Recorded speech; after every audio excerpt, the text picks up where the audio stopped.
దేవునికి స్తోత్రములు. మీ అందరికీ నా వందనములు. ఈరోజు దేవుని వాగ్దానము.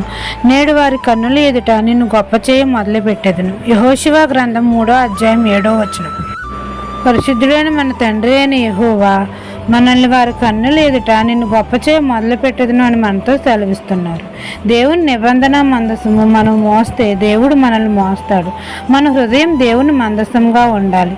మనల్ని మనం పరిశుద్ధపరచుకోవాలి. మన జీవితాల్లో ప్రార్థన అనే మందసం ఉండాలి. అప్పుడు తండ్రి ఆశీర్వాదము మన మీదకు వస్తుంది. తండ్రి మనల్ని గొప్ప చేయ మొదలు పెడతాడు. తండ్రి మోషేకు తోడై ఉండినట్లు మనకును తోడుగా ఉంటానని మనతో సెలవిస్తున్నారు. మన హృదయంలో దేవుని మందసం ఉంటే మన ఇల్లు ఆశీర్వదించబడుతుంది. జీవం గల దేవుడు మన మధ్య ఉండి మనల్ని ఆశీర్వదించి వారి కన్నుల ఎదుట మనల్ని గొప్ప చేయ మొదలు పెడతాడు. మన ఇంటిలోని వారందరూ ఆశీర్వదించబడతారు. ఈ దిన వాగ్దానం మీ నా జీవితంలో నెరవేరాలని కోరుకుంటూ దేవుని సువార్త పరిచర్యలో మీ సహోదరి. ఆమెన్.